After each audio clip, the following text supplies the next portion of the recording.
जय श्री कृष्ण। भगवत गीता के तृतीय अध्याय का श्लोक 28।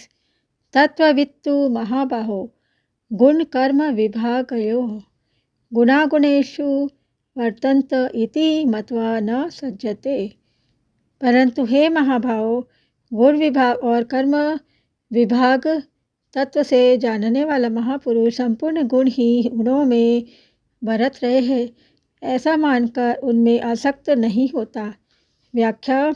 तत्ववित्तु महाभाव गुण कर्म विभागयो। इसका अर्थ है, इसके पहले के श्लोक में अहंकार विमूढ़ विमूढ़ात्मा कहे थे ना, उसका मतलब होता है अहंकार से मोहित अंतःकरण वाले पुरुष से तत्व के महापुरुष को सर्वथा भिन्न और विलक्षण बताने के लिए यहाँ तू पद का प्रयोग हुआ है।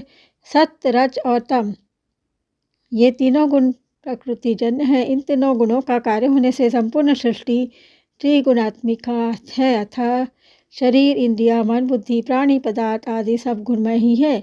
यही गुण विभाग कहलाता है। इनसे होने वाली क्रिया कर्म विभाग कहलाती है। गुण और कर्म अर्थात पदार्थ और क्रियाएं निरंतर परिवर्तनशील है। पदार्थ उत्पन्न और नष्ट होने वाले हैं तथा क्रियाएं आरंभ और समाप्त होने वाली है। ऐसा ठीक ठीक अनुभव करना ही गुण और कर्म विभाग को तत्व से जानना है। चेतन में कभी कोई क्रिया नहीं होती है, वह सदा निर्लिप्त निर्विकार रहता है, अर्थात उसका किसी भी प्राकृत पदार्थ और क्रिया से संबंध नहीं होता। ऐसा ठीक ठीक अनुभव करना ही चेतन को तत्व से जानना है। अज्ञानी पुरुष जब इन गुण विभाग और कर्म विभाग से अपना संबंध मान लेता है तब वह बंध जाता है। शास्त्रीय दृष्टि से तो इस बंधन का मुख्य कारण अज्ञान है, पर साधक की दृष्टि से राग ही मुख्य कारण है। राग अविवेक से होता है, विवेक जागृत होने पर राग नष्ट हो जाता है। यह विवेक मनुष्य में विशेष रूप से है। आवश्यकता केवल इस विवेक को महत्व देकर जागृत करने की है। अतः साधक को विशेष रूप से राग को ही मिटाना चाहिए। तत्व को जानने की इच्छा रखने वाला साधक भी अगर गुण और कर्म से अपना कोई संबंध नहीं मानता तो वह भी गुण विभाग और कर्म विभाग को तत्व से जान लेता है। चाहे गुण विभाग और कर्म विभाग को तत्व से जाने, चाहे स्वयं को तत्व से जाने, दोनों का परिणाम एक ही होगा। अब अर्थ देखेंगे। गुणागुणेषु वर्तन्ते का प्रकृतिजन्य गुणों से उत्पन्न होने के कारण शरीर, इंद्रिया, मन, बुद्धि आदि भी गुण ही कहलाते हैं और इन्हीं से संपूर्ण कर्म होते हैं।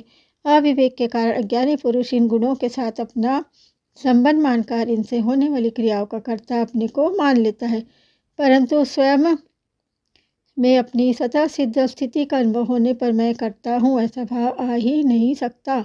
रेलगाड़ी का इंजन चलता है अर्थात उसमें क्रिया होती है, परंतु खींचने की शक्ति इंजन और चालक के मिलने से आती है। वास्तव में खींचने की शक्ति तो इंजन की ही है, पर चालक के द्वारा संचालन करने पर ही वह गंतव्य स्थान पर पहुंच पाता है। कारण कि इंजन में इंद्रिया, मन, बुद्धि नहीं है, इसलिए उसे इंद्रिया, मन, बुद्धि वाले चालक यानी कि मनुष्य की जरूरत पड़ती है। परंतु मनुष्य के पास शरीर रूप इंजन भी है और संचालन के लिए इंद्रिया, मन, बुद्धि भी। शरीर, इंद्रिया, मन, बुद्धि ये चारों एक साथ सामान्य प्रकाश से सत्ता स्फूर्ति पाकर ही कार्य करने में समर्थ होते हैं। सामान्य प्रकाश यानी कि ज्ञान का प्रतिबिंब बुद्धि में आता है।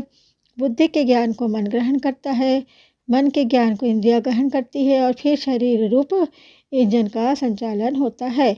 बुद्धि, मन, इंद्रिया, शरीर ये सब के सब गुण हैं और इन्हें प्रकाशित करने वाला अर्थात इन्हें सत्ता स्फूर्ति देने वाला सब इन गुणों से असंबंध निर्लिप्त रहता है। अतः वास्तव में गुण जो है, गुण ही गुणों में बरत रहे हैं। श्रेष्ठ पुरुष के आचरणों का सब लोग अनुसरण करते हैं, इसलिए भगवान ज्ञानी महापुरुष के द्वारा लोक संग्रह कैसे होता है इसका वर्णन करते हुए कहते हैं कि जिस प्रकार वह महापुरुष संपूर्ण गुण ही गुणों में बरत रहे ऐसा अनुभव करके उसमें आसक्त नहीं होता, उसी प्रकार साधक को भी वैसा ही मानकर उसमें आसक्त नहीं होना चाहिए। अब आगे का श्लोक में हम देखेंगे, मतलब आगे का जो अर्थ है, इति मत्वा न सज्जते, यह मत्वा पद जानने के अर्थ में आया है। तत्व के महापुरुष प्रकृति मतलब जड़ और पुरुष यानी कि चेतन को स्वाभाविक अलग अलग जानता है, इसलिए वह प्रकृतिजन्य गुणों में आसक्त नहीं होता।